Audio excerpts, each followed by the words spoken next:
आखिर कौन थी वो 101 साल की वो बुजुर्ग महिला जिसे पद्म पुरस्कार लेते देख स्वयं प्रधानमंत्री मोदी की आंखें भी नम हो गईं और सीना गर्व से चौड़ा हो गया।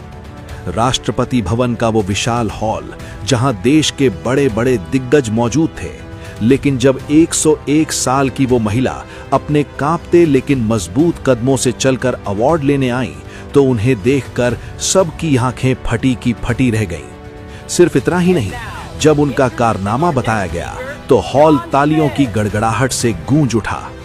लेकिन वहीं एक सवाल सबकी जुबान पर था कि आखिर कभी हिंदुस्तान की जमीन पर पैर ना रखने वाली उस विदेशी महिला ने ऐसा क्या कर दिया कि भारत सरकार उन्हें बुलाकर इतना बड़ा सम्मान दे रही थी।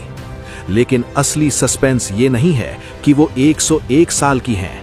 असली सस्पेंस तो ये है कि जिस उम्र में लोग बिस्तर पकड़ लेते हैं, उस उम्र में वो एक ऐसा चमत्कार कर रही हैं जो हम सोच भी नहीं सकते। आज जब हम भारतीय अपनी ही जड़ों को भूलते जा रहे हैं, तब 7 समंदर पार बैठी वो महिला हमारी संस्कृति और हमारे ज्ञान के सहारे हजारों लोगों की जिंदगी बचा रही हैं। आखिर क्या है वो राज जिसने मोदी जी को भी भावुक कर दिया? जानिए इस वीडियो में। तो चलिए चलते हैं उस ऐतिहासिक पल में। साल 2024, राष्ट्रपति भवन, नई दिल्ली। उस विशाल हॉल में सुई गिरने जितनी शांति, पिन ड्रॉप साइलेंस थी। तभी एंकर ने एक नाम पुकारा, शार्लेट चॉपिन, फ्रांस। तभी एक परछाई उभरी, हरे रंग की साड़ी, चेहरे पर 100 साल का अनुभव और आंखों में एक तपस्विनी की चमक। जब वो रेड कारपेट पर चल रही थीं, तो वो दुनिया को दिखा रही थीं कि इच्छा शक्ति क्या होती है।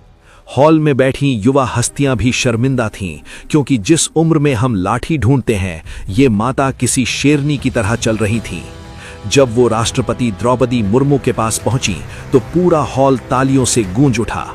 लेकिन वहां बैठे बहुत कम लोग जानते थे कि ये शार्लेट की जिंदगी की पहली भारत यात्रा थी। लेकिन दोस्तों, भारत सरकार ने उन्हें सम्मान सिर्फ उनकी उम्र देखकर नहीं दिया। सम्मान इसलिए मिला क्योंकि फ्रांस के एक छोटे से गांव में बैठकर उन्होंने एक छोटा भारत बसा रखा था। वो पिछले 40 सालों से वहां हजारों लोगों को मौत के मुंह से बाहर खींच रही हैं, किसी एलोपैथी दवा से नहीं, बल्कि भारत के प्राचीन ज्ञान से। मैं आपको उनकी क्लास की एक सच्ची घटना बताता हूं जो आपको हैरान कर देगी। एक बार उनके पास मारिया नाम की एक महिला आई। डॉक्टरों ने मारिया को जवाब दे दिया